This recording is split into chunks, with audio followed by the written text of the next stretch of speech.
All right, we got a question for Robby. Throw a hand up and say your name and affiliation, please. Jason, Auburn 247. For you, how beneficial is a start, full game, all those things when you look back now, that experience? How beneficial is that moving forward?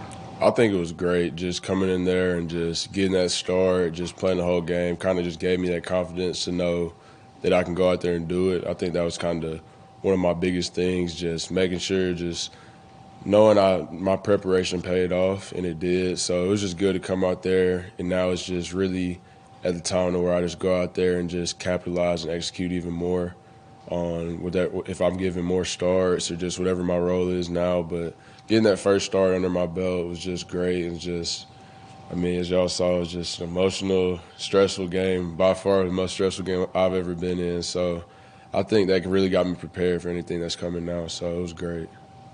Goodbye. Goodbye, SportsMania.com. What's up, brother? Everything good? Yes, sir. Good. First of all, how long did it take you to decompress after that game? And then talk to me about the benefits as well as maybe hassles of a two-quarterback system. So, yeah, after that game, it was kind of just like, I just had to sit there for a minute in my room. I was just like, man, that game really just happened. Like, everything that happened, all the crazy events, crazy times. I just had to sit there, and I just went back and was watching film. I was just like, man, like, we did what we had to do to win. I was like, it wasn't pretty, but, I mean, the SEC, you can take whatever win you want, whatever win you can get, as long as it's a W in the win column. So it was just great about that. And then, I mean, it's 2 QB system we have. Our coaches have it set up great, so I think it's a lot better than what a lot of schools do their 2 QB systems, because we go in knowing and just we prep every week like we're the starter. Even if I'm not starting, I got to go in there and prepare like I'm the starter. So it's football. Anything can happen. You're always one play away from playing the whole game. So I think Coach Harsin, Coach Keys, Coach Hartline, the whole offensive staff has done a great job of just getting me and TJ prepared and just making sure we go out there and execute. And I would say we got to do a better job of it, but I definitely think we will, and you'll definitely see a turnaround. Brian Stoltz, Auburn Rivals. Have you ever been a part of a drive like that, the first drive, where you just straight running the ball 14 straight times? And did you think you were playing for Air Force for a second? Yeah, so we did that in high school before, just because, I mean, it was just we wanted to establish a run early, just show we were physical and just get that push up front, and we got that. So, I mean, as a quarterback, yeah, you want to throw the ball, all that, but at the same time, you're the general, so you want to do whatever it takes to score. And we were just really good at running the ball at that time. So it's like, if it's hot, why not keep going back to it? So I feel like that was really good just to be able to get that. And I think from now we'll be able to capitalize more and just O-line, get that more momentum, because those guys are coming. I mean, I love those guys to death, and they might not get the love they deserve, and everybody thinks down on them, but at the end of the day, those guys, I know they got my back and I got theirs no matter what goes on. So just getting those guys that momentum, just that confidence is really big, and I think that gave it to them. But those guys are coming. They work their butts off every single day, and I love all of them. So I thank them for what they do for me, what they do for this team, what they do for this program. So, I mean, it's just really good to see that and just see it all transpire. TomBrunel.com. I know you weren't here last year, so you can't really speak on the struggles down the stretch there, but just the last 2 weeks against Power 5 teams, what do you think you guys need to do better coming out of halftime to be more productive offensively? I think we just got to come out and be more aggressive, just execute better. I think sometimes we come out there kind of hesitant, and that's not us. I would say we haven't been playing Auburn football to our standard, and boom, we lost to Penn State, and we were able to come out with a win, but going into LSU, we know we can't do that, so we got to be clicking on all cylinders, offense and defensively.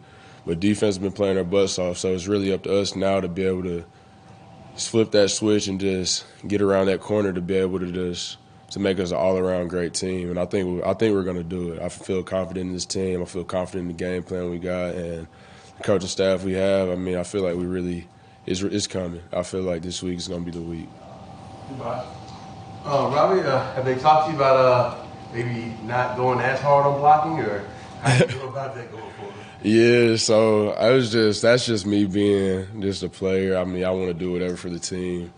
So, but it's kind of learned my lesson a little bit. So I won't be as competitive, as hard going. But just trying to get my body out there just to set up a block, if any way. I mean, probably not trying to take it to the ground, but just a little push or something just to be able to create the space. So I think that's just the biggest thing, just making sure I stay good.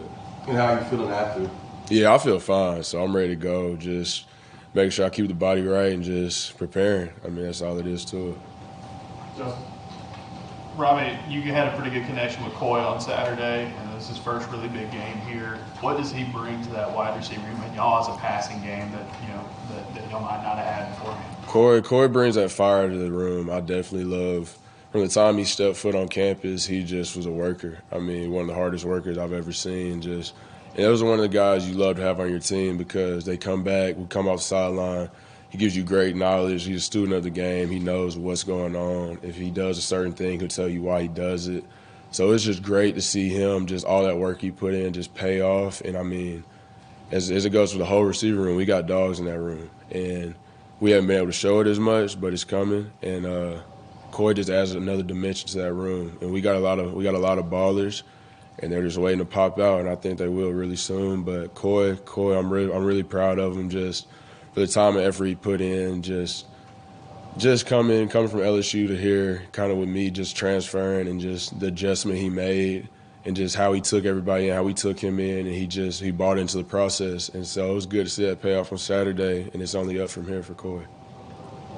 Robby, what was your relationship like with DJ when y'all were in Oregon? And then I guess how impressive and how good for him has it been for him to have such a good start to the season? Yeah, DJ, that's been my dog. So that's been my dog for a while.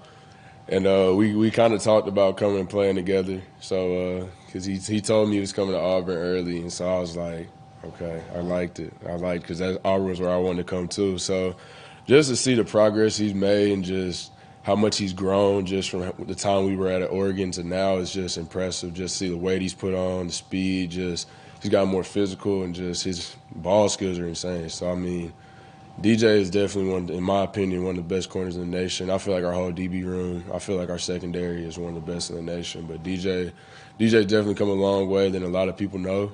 But it's just great to see my guy just going out there and just being him, just balling. So I love seeing it every Saturday. I tell him, hey, I need you for it. Every Saturday I need you for it. He's like, I got you now. So it's just that connection we got. It's one of my boys. Chop it up every day. So it's great to see that. Mark? Yeah, you talk about how important it's going to be to make some more explosive plays with the passing game, try to get the ball down. Yeah, I mean, that's just a given. We got to have more explosives in the passing game, and we got to have more in the run game. So that just comes to execution and just us going out there and doing what we know to do. So I definitely feel like it's coming. It's just a matter of time. It's kind of been slow these first 4 weeks, but I think we're in that gear now to where we know we can go out there and execute anything we run and just go out there and execute it on anybody. So now it's just putting the time in we put in practice, just putting that time in and letting it transpire over to the game and just go out there and execute and just being us. I mean, that's all it is to it. I want to ask you, too, about Holden. How do you think he did, considering he started the season for a team coordinator? So I think Holden did a great job just coming out there when I went out. I mean, he prepares every week like he's a starter, like we all do. And just for him to be so young and just the knowledge and the wisdom he has to be so smart as a true freshman is great. And, I mean, he throws a great ball. I'd probably say he throws the best ball in the room. I think he probably throws the prettiest ball in the room. But just to see the progress he's made, too, from the time I got here until now, it's been great. He's a student of the game. He loves it. And just I really love how he came as a freshman. He had 3 older guys in front of him, but he didn't use that as an opportunity to just, like, be down and stuff. He used the opportunity to grow and just learn from all of us. And at the same time, we learn from him because he's smart. So 12 is going to be a great one. Holds going to be a really good one here. And I'm excited to see what the future holds for him. Last one. Lance Dahl, Auburn Daily. Robby, can you talk about your relationship with the offensive line and what losing Tate Johnson means to that room? Yeah, so, we lost Nick, and then Tate came in, stepped up in the role to be the center. And just losing him, that's big. I mean, that's when you think of the center, you think of the captain. But the O-line, I love those guys to death. I mean, they come out there, they work every single day. Coach Friend pushes them. And they don't get the love they deserve. Yeah, they might, from the numbers-wise, but we got to help them out, too, as quarterbacks because they're blocking their butts off. They're doing everything they can. But I tell those guys every day how much I appreciate them, and they know. I feel like they know how much I do, and I feel like they appreciate me because I feel like we just go in there and we know we got to do this together. I mean, we can't go out there and it's just a one man. I mean, it starts with them, starts with me. So just that relationship I have with them is great, and like I said, I'll go to war for those guys any single day. So those guys know I got their back through thick and thin, whatever it is. Anybody's talking down on them, we don't care. Those boys know our whole team got them. So our O-line, I love those guys. So. We go. Sorry, I missed one more. Sorry, one more. How comfortable are you running? Brian Matthews on. Yes, sir.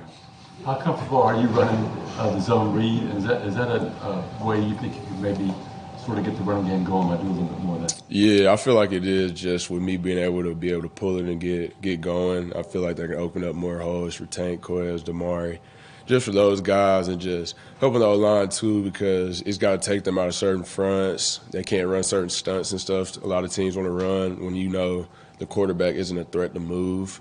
So I feel like I can open up the run game a lot more, and I mean, just whatever I can do every week to be able to help us get in the end zone, help us to get positive yardage every single play. That's what I'm going to do. So if it takes me having to pull one down for only once a game, I mean, if that's going to be what it takes to get our backs the ball and just let them get in space and be able to create, that's what I'm going to do. And if it takes me 15 times to pull it for them to be able to break it for that one time, I'm going to do that. So just whatever it takes for the team to win. So. Thank you, Rob. Thank you all. Thank you. Thank you, George.